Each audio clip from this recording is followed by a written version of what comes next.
Bonjour à tous, on se retrouve aujourd'hui pour une nouvelle interview avec cet inconnu, donc je te laisse te présenter. Moi je m'appelle Julien, je suis étudiant en école d'ingénieur à l'ICAM de La Roche-sur-Yon. Et en fait il y a 3 ans je suis parti faire un road trip en vélo dans les pays de l'Europe de l'Est. Donc je vais vous raconter un petit peu mon aventure. Donc on se retrouve tout de suite dans l'interview.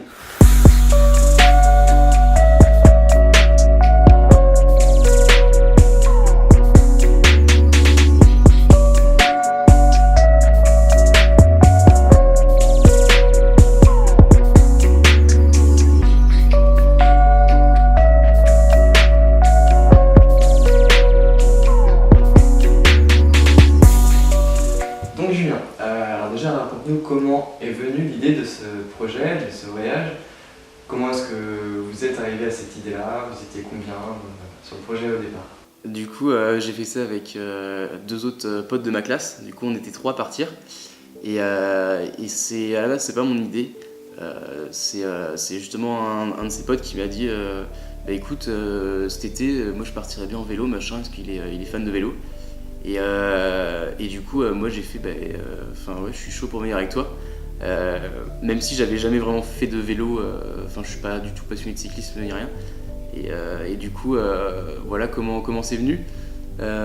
Après tout de suite on s'est dit bah où est-ce qu'on part. On a fait pas mal de recherches etc pour savoir quel était le meilleur endroit pour partir pour faire ça. On voulait partir sur une longue période, donc on est parti quand même 1 mois. Au début, on voulait faire l'Islande comme ce qu'a fait Tanguy et Mathieu.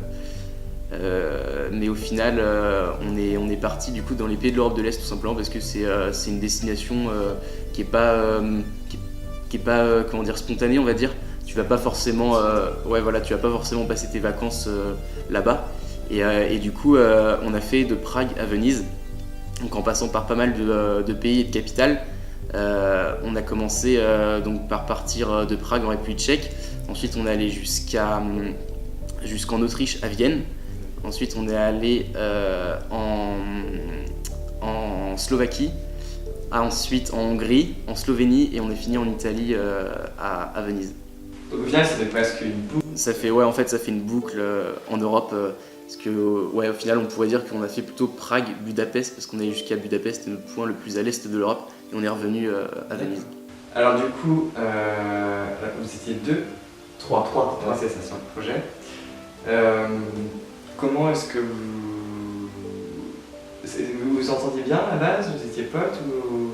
En fait, c'était durant ma première année à l'ICAM, et du coup, je les connaissais pas plus que ça. En plus, ça s'est fait en début de première année. C'était pas mes meilleurs potes dans la promo. Mais pourtant, ça s'est super bien passé. J'ai pas du tout hésité à partir avec eux. Et au final, justement, on a découvert plein de trucs les uns sur les autres et ça rapproche vachement quoi, de... Une fois que le projet était mis en place, que vous aviez l'idée déjà, comment est-ce que vous avez commencé votre préparation? Par quoi avez-vous commencé tout simplement? Mais du coup, une fois qu'on a eu la destination, le trajet plutôt, la première étape c'était déjà de réserver les billets d'avion. Une fois que les billets d'avion en fait sont réservés, là tu commences vraiment à entrevoir le projet quoi. Tu dis putain ça y est, on part quoi, maintenant faut... Ouais voilà, ça devient concret, après faut tout mettre en œuvre. Et ça c'est vachement compliqué. Déjà nous il y avait la problématique de comment on fait au niveau des vélos, parce qu'en fait on est parti de Nantes jusqu'à Prague en avion, et pareil on est revenu en avion de Venise à Nantes. Et du coup la problématique c'était est-ce qu'on prend des vélos à nous, est-ce qu'on en achète, etc. Donc ça on a pas mal regardé sur internet, des conseils, des gens qui sont déjà partis. Et au final nous la meilleure option c'était d'acheter les vélos sur place. Du coup on avait... Voilà exactement, du coup on avait réservé 3 vélos dans un décathlon à Prague. Et c'était le seul décathlon en fait qu'il y avait à Prague. Et du coup nous l'avantage que c'était d'être passé par Décathlon, c'est juste qu'on a pu essayer les vélos en France, se dire ok ce modèle là on veut. Juste au niveau des vélos, ouais. Du coup, vous étiez sur quelle gamme de vélos? Ça peut paraître assez surprenant, mais au final on a pris des vélos vraiment pas chers. C'était 150 € le vélo je crois, et en fait on a pris les VTT, le premier prix de Décathlon. Et du coup, quand on dit ça par moment à des gens qui se connaissent bien en cyclisme, en tour du monde, etc., ils disent mais comment vous avez fait? Parce qu'au final, c'est vrai que c'était un peu difficile parce que voilà, les rendements, etc., en vélo, c'est pas pareil. Si tu mets un coup de pédale, t'avances pas de la même façon que si c'est un bon vélo. Mais au final, ça l'a très bien fait. Nous, on cherchait avant tout un vélo qui soit robuste pour éviter toutes les casses en fait. Et au final, ça s'est très bien passé. Autre étape, c'est-à-dire que une fois que tu as les billets d'avion, tu as les vélos, ensuite tu as tout ce qui gravite autour, et c'est-à-dire notamment le chargement. Donc pour ça, on s'est pas mal inspiré aussi de ce qui se faisait sur Internet. De manière générale, pour préparer le projet, on s'est vachement inspiré de blogs, de gens qui faisaient des tours du monde, etc. Et donc on a acheté des sacoches en U, en fait. Donc sur le porte-bagages, tu as une sacoche à droite, une sacoche à gauche, et une sur le dessus. Et du coup, au final, on avait notre matériel dedans. Et donc ce qui s'est passé après, c'était définir le bon matériel, acheter une tente la plus compacte possible, acheter des matelas hyper compacts aussi, des duvets hyper compacts, parce qu'en fait en vélo évidemment l'ennemi c'est le poids, et du coup on pouvait pas se permettre d'emmener des choses ultra volumineuses, et donc pareil on a défini par exemple au niveau des pièces mécaniques qu'on a emportées, on s'est dit voilà, qu'est-ce qui est le plus susceptible de casser, de quoi on a vraiment besoin, et donc évidemment c'est des chambres à air, des choses comme ça, la priorité. Et donc voilà, et donc une fois qu'on avait nos vélos, notre matériel en fait, et après on s'est dit voilà, on est prêt pour partir. Ça demande vraiment beaucoup de temps et beaucoup de préparation logistique. Faut réfléchir à tout, et faut surtout négliger aucun point. Faut rien laisser au hasard dans la préparation. Alors, du coup, Julien, une fois que c'était bon pour tout ça, comment est-ce que vous avez découpé votre trajet? Vous aviez déjà des endroits, vous saviez où est-ce que vous allez dormir, ou c'est vraiment au fur et à mesure? Ouais. Au final, on a découpé en fait par étapes, et on s'est fait un roadbook en se disant voilà, aujourd'hui on fera tant de kilomètres, donc en moyenne c'était 70 km à peu près, et avec des étapes plus ou moins longues, avec des étapes à plus de 100 km et d'autres qui étaient moins longues, et on s'est accordé des jours de repos en fait en fonction quand on arrivait dans les capitales, on restait évidemment on restait 2-3 jours souvent pour visiter la capitale, et donc voilà en fait comment on a découpé notre voyage. Après dans toutes les capitales on avait regardé un petit peu, etc., pour dormir dans des auberges de jeunesse, dans des hôtels, enfin vraiment des choses évidemment à moindre coût. Ouais, Et du coup, mais sinon après dans les autres journées, quand on n'était pas dans des capitales, on dormait en fait en camping sauvage. Du coup, un petit peu là où on pouvait, on plantait la tente dans des champs, donc ça c'était vraiment hyper intéressant, et c'était super bien à faire quoi. Okay. Et au final, ce qui nous laissait aussi une assez grande liberté.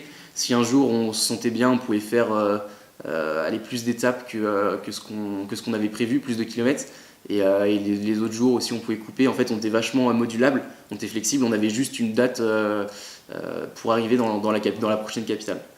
Maintenant on va plus passer à la préparation, on va dire physique, parce que pour faire un trajet, ça faisait combien de kilomètres d'ailleurs au total? Mais au final on a fait pratiquement 1500 km, 1400 quelque chose on a dû faire. Et du coup, sur un mois, au final, c'est pas tant que ça, parce que vu que c'est réparti sur un mois, on faisait des étapes, comme je t'ai dit, 70 km, ce qui n'est pas énorme. En moyenne, on roulait, 4 heures par jour, voire 5, parce qu'on allait quand même pas très vite, nos vélos étaient lourds, on était assez chargés. Mais donc au final, c'est pas tant que ça, et on avait toujours un rythme très, très léger.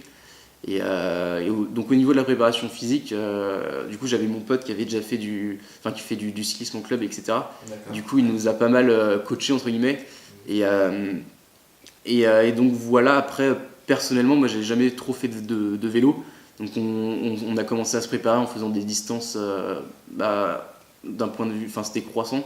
Ouais. On a commencé avec des trajets de 30 km, etc., pour aller jusqu'à 60-70 km de préparation, ouais. Mais au final, c'était pas forcément plus dur que ça, parce que c'était quand même un rythme entre guillemets de balade, et donc c'était pas physique.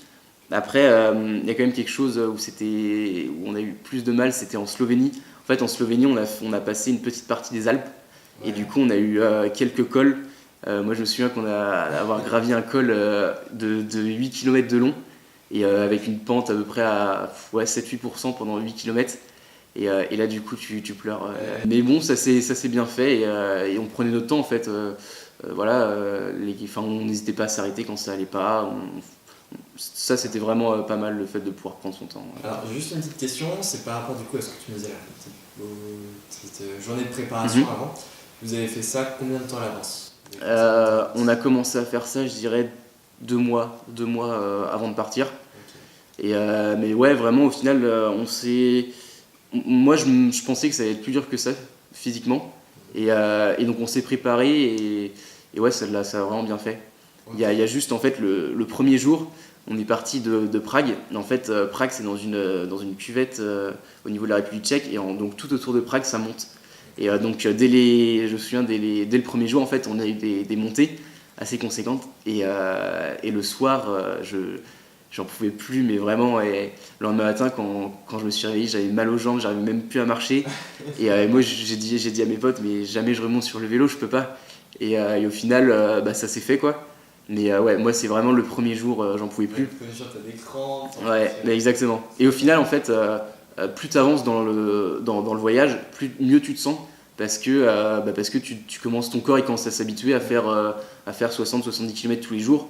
Et ouais, le plus dur c'était le premier jour, ensuite la première semaine. Et une fois passé la première semaine, c'est un rythme. Ouais, voilà, c'est un rythme et ça tout roule quoi. Là on retrouve un petit peu ce qu'avait dit Mathieu et Tanguy. C'était exactement pareil, la première semaine très dure. Ouais, après, exactement. D'ailleurs, si vous voulez retrouver cette interview, vous pouvez la retrouver dans la description. Il y a le lien vers celle de l'Islande. Vous avez des choses à rajouter là-dessus, sur tout ce qui était avant le départ du voyage?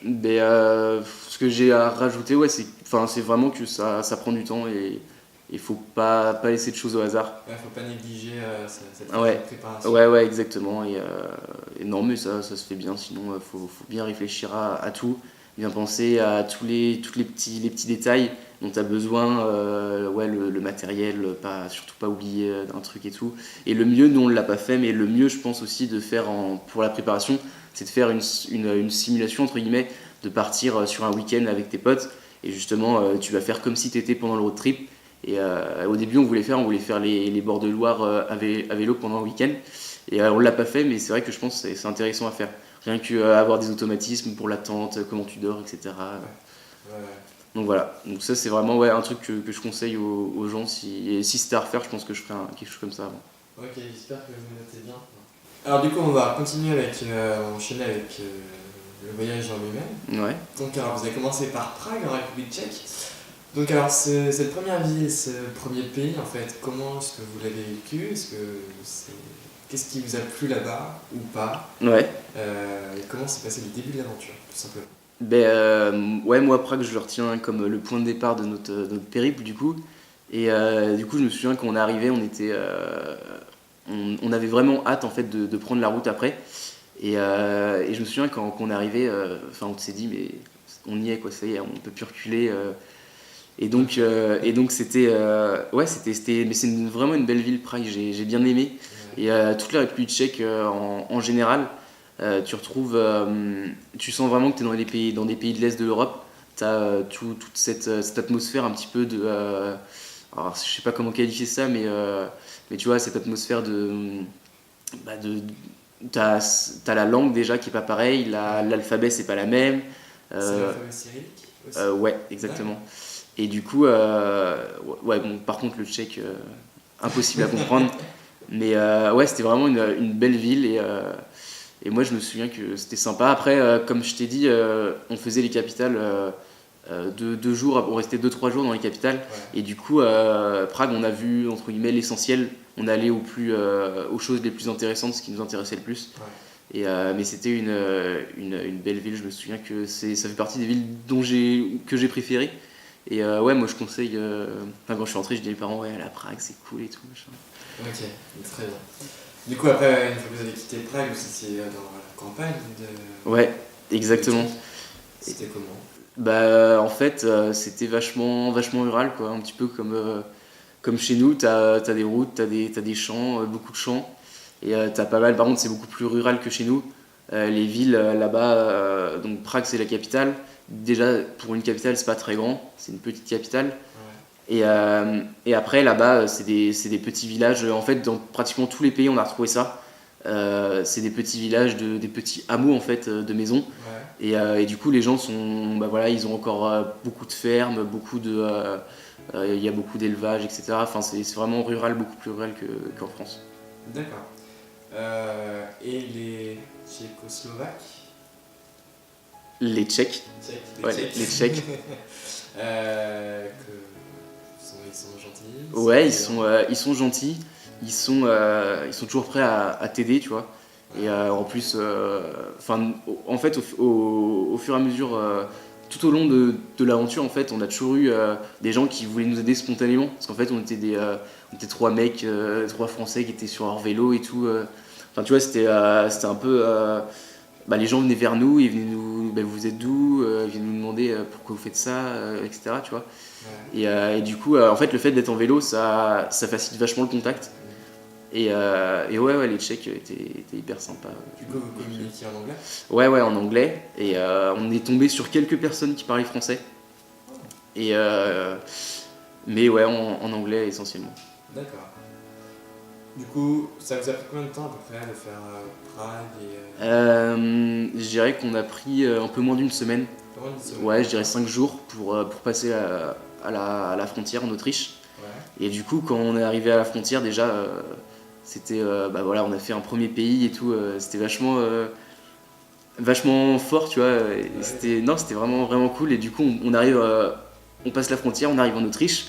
Et c'est là où tu te dis, l'espace Schengen, c'est génial parce qu'on passe la frontière comme ça. Et donc, on arrive en Autriche. Et l'Autriche, c'est vraiment moi, mon ressenti, j'ai vraiment ressenti ça comme une petite Allemagne. Ça ressemble vachement à l'Allemagne et c'est vachement développé, quoi. C'est un peu comme chez nous. Et on a fait, du coup, ouais, on a fait 2 jours, je dirais, en Autriche avant d'arriver à Vienne. D'accord, ouais, exactement. Et du coup, à Vienne, pareil, petite capitale, ça ressemble pas mal à l'Allemagne. Ouais. Et ouais, hyper sympa, les habitants. Et ouais, c'était beau. Il y a pas mal de grands bâtiments historiques, tout ça. Mais ouais, Vienne aussi, une capitale que je recommande vachement. Mais c'était sûrement celle où on a eu le moins de dépaysement au final. Du coup, une fois que vous êtes arrivé à Vienne, donc encore une fois, une petite pause de 3 jours. Ouais, exactement. Vous avez ensuite bifurqué vers la Slovaquie. Ouais. Du coup, la Slovaquie, on a fait en une journée Vienne et Bratislava, parce qu'au final, les capitales sont très proches. À côté, ouais. Et du coup. Une journée, vous avez fait? Non, je veux dire en une journée on a fait le trajet. On n'a pas fait d'étape entre les deux. Et justement c'était notre étape la plus longue, on a fait plus de 100 km ce jour-là. Ouais. Mais ça s'est bien fait parce qu'en plus on était le long du Danube. Et en fait il y a une voie qui est faite exprès pour les cyclistes. Et du coup en fait tu peux longer le Danube normalement du point de départ jusqu'à l'arrivée. Tu peux longer tout le Danube et du coup nous on a pris une petite portion de ce truc-là. Et c'était cool. Et là, justement, sur cette journée-là, on a croisé d'autres personnes qui faisaient aussi des voyages en vélo. Du coup, on avait fait une petite partie on a fait quelques heures de vélo avec eux, etc. Et c'était vachement sympa. Oui, c'est ça, qui est agréable aussi, c'est de rencontrer d'autres personnes qui font la même chose au final. Ouais, exactement. Et du coup, tu croises des gens, tu dis, bah ouais, vous venez d'où, vous faites quoi, c'est quoi votre parcours, etc. Et nous, on fait ça, machin. Et ouais, c'était vraiment pas mal. Ouais, ça c'est ce qui est le plus plaisant dans le voyage. En Slovaquie, vous avez juste fait le petit détour par Bratislava ou vous avez fait tout le pays? Non, on a fait que le petit détour donc par Bratislava. Ensuite, on est parti en Hongrie. Et la Slovaquie, sûrement le pays le plus dépaysant. Parce que là c'est vraiment rural, c'est vraiment ancien pays communiste. Enfin, je sais pas si tu vois ce que je veux dire, mais tu sens vraiment que. Là-bas, c'est rural et tu croises des. Nous, on a croisé des charrettes encore. Enfin, c'est vraiment. Là, pour le coup, c'est pas très très développé. Ouais. Et c'est vrai que dans la campagne, tu sens que t'es loin de chez toi, quoi. Et là, pour le coup, tu te dis, ok, là, c'est des paysans. Alors, je mettrai tout leur parcours, donc ce sera un Google My Maps. Ouais. Je vous en ai pour que vous puissiez vous rendre compte un petit peu du trajet en même temps et suivre en même temps les explications. Parce que comme ça, de tête, c'est pas forcément évident. Donc du coup, une fois que vous avez quitté la Slovaquie, vous êtes arrivé en Hongrie pour Budapest en fait. Ouais, exactement, on est allé jusqu'à Budapest. Et là, du coup, la Hongrie, on y est resté pas mal de temps parce on est allé jusqu'à Budapest. Ensuite, on a retraversé toute la Hongrie. Et donc, on est resté, je dirais, une semaine. Et ouais, c'est le pays que j'ai préféré. Et Budapest, c'est vraiment une capitale géniale. Franchement, c'est la capitale que j'ai préférée. Parce que parce que c'est grand et c'est vachement festif. Il y a plein de jeunes, Puis ouais, c'est vachement. Tu te sens un peu dépaysé, mais en même temps, tu sens une atmosphère hyper festive, hyper agréable en fait. J'avais Et jamais cru à Budapest. Tu vois. Budapest, c'est vraiment génial. Et pareil, c'est super beau, t'as plein de trucs à voir. Et ouais, c'était vraiment pas mal. Budapest, j'ai vraiment adoré. Et après, du coup, on a fait toute la Hongrie. Et ça, ouais, ça nous a pris une semaine. Il faisait super chaud, il fait pratiquement 40. C'était assez compliqué. Mais au final, ouais, ça s'est bien fait. Et on a longé un lac pendant environ 2 jours. Et ça, c'était génial parce que on faisait nos journées de vélo, etc. Après, on allait se baigner dans le lac.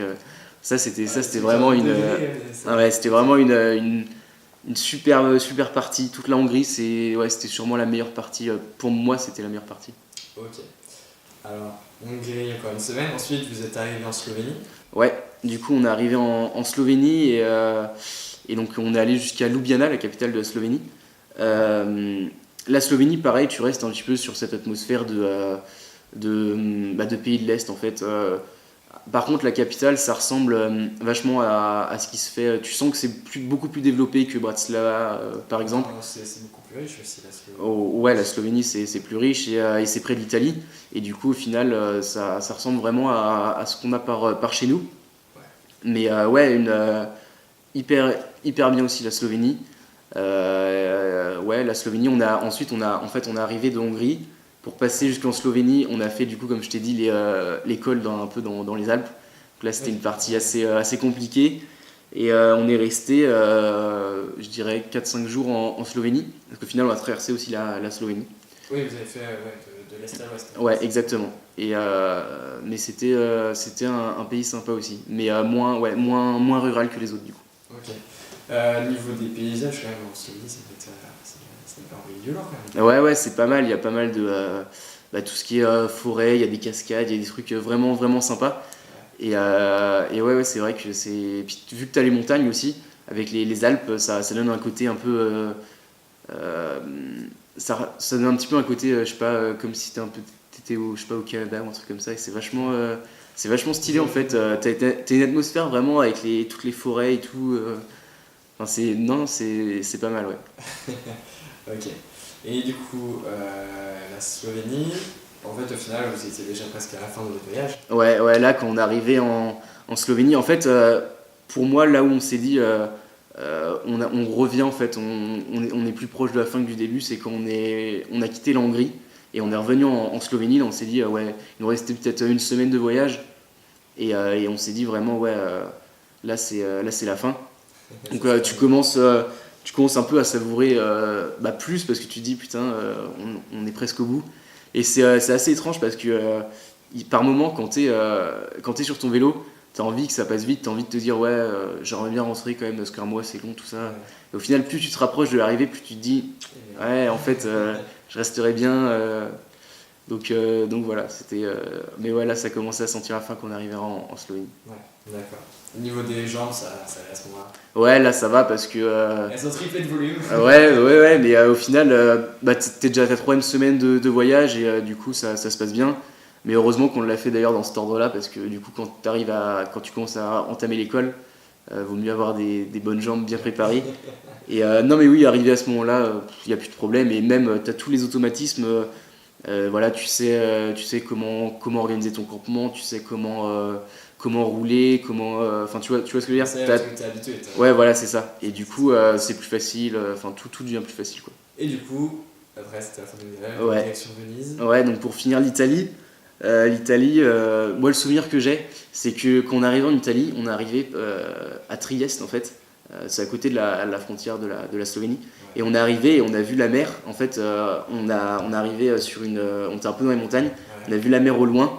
Et là, on s'est dit, ok, là, on revient vers quelque chose qu'on connaît, tu vois, là, ça sentait vraiment la fin quand on arrive en Italie. Puis là, du coup, c'était beaucoup plus simple de faire certaines choses parce qu'au final, l'Italie, c'est comme la France, quoi. C'est vachement développé. Tu retrouves tous tes repères, quoi. Tu retrouves tes repères d'occidentaux. Ouais, c'est ça. Et du coup, ouais, l'Italie, ça s'est bien passé. Et, tu trouves, ouais, il y avait le soleil et tout. Enfin, c'était vraiment sympa. On est arrivé, on s'est baigné direct dans la mer, tout ça. Enfin, c'était, je me souviens des bons moments. Et donc on est arrivé, on a fait Trieste. Trieste, qui est pas d'ailleurs une ville super, enfin c'est pas super agréable. Trieste, ouais, d'accord. Il y a pas mal d'industrie, etc. Enfin, c'est pas forcément super joli. Et nous, du coup, ensuite, on a fait toute la boucle comme ça, en longeant la côte. Donc, on est arrivé à Venise. Et du coup, à Venise, moi, ce que je regrette, c'est qu'on n'a pas eu le temps de visiter Venise. Parce qu'on est arrivé un peu, on avait notre billet de retour. Et du coup, on est arrivé la veille. Et du coup, on n'a pas pu visiter Venise. Et il y a aussi quelque chose qui s'est passé, c'est que on ne pouvait pas aller à Venise en vélo, en fait. C'était trop compliqué d'un point de vue logistique pour aller dans Venise à vélo. Ouais. Et du coup, au final, on n'a pas fait Venise. Et ça, c'est un truc que je regrette un peu. On a juste vu, on s'est baladé, je dirais, une après-midi, et c'est tout. Et donc voilà, donc ça, c'est un truc que je regrette. Après, je me dis que j'aurai sûrement l'occasion d'y retourner, mais ouais, ça, c'était une petite déception, quoi. D'ailleurs, si vous voulez les infos pour partir à Venise, j'ai fait un article dessus que vous pouvez retrouver sur le blog, le lien dans la description également. Du coup, vous preniez l'avion à Trévise ou à Venise? À Venise. À Venise, d'accord. Ouais, à Venise. On est passé par Trévise, qui est d'ailleurs une très belle ville. Ah ouais? Mais ouais, j'ai bien aimé, mais ouais, on prenait l'avion à Venise. D'accord. Et donc, donc là, on arrive à Venise, là, c'était vraiment là, à la fin. Fallait penser au retour, on avait tous nos pactages et tout, et on s'est dit, du coup, on en fait quoi, on fait comment, tout ça. Et on a acheté un énorme sac dans un truc un marchand un marchand chinois, etc. Et au final, on a acheté un sac qui était grand comme ça, et on a mis toutes nos affaires et tout pour prendre l'avion, parce qu'au final, on n'avait pas de sac de sport ni rien pour mettre tous nos bagages. Okay. Et après, les vélos, on les a tous laissés. Et on les a tous laissés. Il y en a un qui était entre guillemets acheté, un de mes potes qui était foutu. Moi, le mien, du coup, j'en ai fait un don à une association, et pareil, le troisième à mon pote, on l'a donné. Okay. Et donc voilà, donc on n'est pas rentré avec les vélos. Ça, c'est un peu aussi, tu vois, t'as fait quand même 1500 km avec ton vélo, tu vois. Moi, au début, je me suis dit, putain, ce serait bien de le ramener en France pour les garder, tu vois. Et au final, on les a laissés là-bas. Ouais. Ça fait des économies, on va dire. Ouais. Est-ce qu'il y a des choses que vous avez oubliées, genre dans votre préparation, que vous vous êtes rendu compte sur le coup pendant votre voyage, que merde, il nous manque ça, mais au final, pas tant que ça, parce qu'on s'était bien renseigné sur tous les blogs qu'on avait pu, on avait lu plein d'articles, regardé plein de vidéos, etc. Et donc au final, pas tant que ça. Et on n'a pas eu un moment où on s'est dit merde, on a oublié ça. Puis au final, si tu veux, même des trucs qu'on peut oublier, on achetait sur place. Donc non, de tête, j'ai pas de trucs comme ça qui nous est arrivé. Ouais, non. Est-ce que tu as des anecdotes un petit peu à raconter? Des trucs marrants, des trucs un peu marrants? Ouais, en anecdote, déjà la première, c'est que on faisait, du coup, pour dormir, on faisait du camping sauvage. Ouais. Et donc, on se mettait un peu dans des champs, dans des forêts, un petit peu ce qu'on trouvait, tu vois. Et au fur et à mesure du voyage, on savait quels étaient les bons endroits, etc. Et ça, d'ailleurs, c'était assez intéressant quand on arrivait à la fin de notre étape sur notre roadbook. On commençait à chercher les endroits, du coup, t'es là, tu roules et tu te dis, ah, là-bas, ça peut être pas mal, là-bas, ça peut être pas mal, etc. Et du coup, on essayait de chercher à chaque fois les meilleurs endroits. Et du coup, ça c'est vachement marrant de chercher où dormir, où tu vas planter ta tente. Et ce qui s'est passé, c'est qu'en Slovaquie, on a planté la tente dans un champ. Et en fait, on était sur un chemin en fait, menant à un champ. Et donc à chaque fois, c'est pas quelque chose qui est interdit de faire du camping sauvage, mais normalement, si t'es sur des champs privés, etc., c'est pas voilà, le mec il peut te dire bah non, vous dégagez quoi. Et du coup à chaque fois on essaie de faire attention à pas trop se faire voir, etc. Et en Slovaquie, ce qui s'est passé, c'est que on avait posé notre campement, donc on avait mis la tente, on avait pris notre douche, etc. Parce que du coup, à chaque fois qu'on arrivait, première chose, on mettait la tente. Ensuite, on prenait la douche à l'eau froide avec des bouteilles d'eau, etc. Ouais, c'est ce que j'avais posé la question. Ouais, on faisait comme ça. Et du coup, puis ensuite, on se faisait notre petite bouffe avec un petit réchaud, etc. Donc on fait tout ça, on commence à s'endormir. Et vers minuit, on dormait tous. Et on entend Polizia, Polizia. Et un mec qui secouait la tente comme ça. Et du coup, on se dit putain, fait chier et tout. Et du coup, en plus, il parlait slovaque. Ouais. Et du coup, mais impossible à comprendre. Donc on ouvre la tente, ouais, c'est pourquoi le mec était avec sa lampe et tout. Et du coup, il nous fait comprendre qu'il faut sortir. Donc on sort de la tente, on est en caleçon, on est en train de dormir. Et nous voilà face à 3 flics slovènes. Slovaques, pardon. Et là on se dit mais putain, fait chier, la nuit de merde et tout. Et un peu dans le fond il y avait des gens, en fait c'était sûrement les locaux, enfin les personnes locales, c'était à qui le mec, c'était son champ en fait je pense. Et ce qui s'est passé c'est que du coup ils nous ont demandé ce qu'on faisait là, d'où on venait, ils nous ont demandé nos passeports, ils ont pris nos numéros de passeport, nos noms. Et au final on a dû leur expliquer. C'était hyper dur parce que il y en avait qu'un qui parlait anglais, il parlait vraiment, il avait juste quelques notions. Ouais. Et du coup, tu vois, on était en train de mimer un petit peu des trucs et tout. On disait qu'on vient de France, qu'on fait un voyage à vélo, tout ça. On montrait nos vélos pour qu'ils comprennent et qu'on était juste là pour passer la nuit. Et en fait, ce qui s'est passé, c'est qu'ils avaient surtout peur qu'on soit des migrants. Et donc c'était pour ça surtout qu'ils étaient venus nous faire chier. Et nous, on leur a bien expliqué qu'on restait qu'une nuit. Et que ensuite on partait et qu'on laissait pas de déchets, etc. Enfin on laissait tout propre. Ouais. Et donc au final ils nous ont dit que, enfin ils nous ont fait comprendre que d'accord ça allait. Et donc ils sont repartis, ils nous ont lancé un good night et tout comme ça. Mais c'est vrai que sur le coup on était un peu ouais, on faisait pas les malins du tout. Mais c'était assez folklorique comme situation parce qu'on était en caleçon devant les flics, on était en train d'essayer de mimer notre trajet, tout ça, et c'était vachement marrant. Mais c'est vrai que sur le coup, quand tu te fais réveiller par policiers et tout, tu rigoles pas du tout. Et puis même, tu vois, ils ont quand même pris nos noms, nos numéros de passeport, nos noms, etc. Et le mec, il a quand même dit, ouais, j'irai vérifier en rentrant, je vais entrer dans un fichier, tout ça. Enfin bref. Donc on n'a pas eu de suite, mais voilà quoi. Je viens de repenser à un truc, à une anecdote. On était en Hongrie. Et on arrivait à un village en fait, et j'ai mon pote qui pète sa selle juste 2-3 km avant. Ouais. Mais en plus péter une selle, je sais même pas comment c'était possible d'ailleurs que la selle pète, mais tu vois, faire du vélo sans selle, voilà quoi, Et du coup en fait ce qui s'est passé c'est qu'on s'arrête au bord, enfin on était dans le village, on s'arrête et nous voilà on sort les clés à laine, etc. On essaie de bidouiller un petit truc et tout. Et là, il y a un mec qui sort un peu de nulle part, qui vient directement vers nous, et direct, il voit qu'on est en galère avec notre selle, machin. Il prend la selle, il dit ouais, je cherchais un truc, et puis vraiment, un Hongrois, tu vois, est impossible à comprendre. Enfin, voilà, nous on disait, bah écoute, il fait son truc, et au final, il nous a aidé à remettre la selle, et il est reparti comme ça, on n'a même pas pu se parler en fait, il est juste venu, ça a duré 2 minutes, il a remis la selle, tac tac, et il est reparti comme ça. Et donc c'était assez surprenant, oui, mais ça montre en fait que tout le monde est prêt à t'aider. Ouais, voilà, c'est ça, et les mecs ils sont les personnes là-bas sur place, elles sont hyper accueillantes, elles sont toutes prêtes à t'aider. Et d'ailleurs ça c'est un truc, si c'était à refaire, tu vois, j'essaierais d'aller plus au contact des personnes locales. Et essayer par exemple de dormir chez eux, etc. Dans le sens où au lieu de planter ta tente dans un champ ou dans un endroit, dans une forêt, pourquoi pas sonner chez quelqu'un et dire voilà, expliquer ton projet, ton voyage, et dire est-ce qu'on peut planter la tente dans votre jardin pour une nuit, et tu vois, moi si c'était à refaire, j'essaierais d'aller plus au contact des personnes comme ça, et pour passer plus de moments à échanger avec eux. Au final, on l'a fait un petit peu, mais pas tant que ça. Et à chaque fois, c'était hyper intéressant de parler de la vision qu'ils ont de l'Europe. Parce que nous, au final, on est sur notre partie ouest, tu vois, on est en France, tout se passe bien et tout. et de voir eux comment ça se passe pour eux.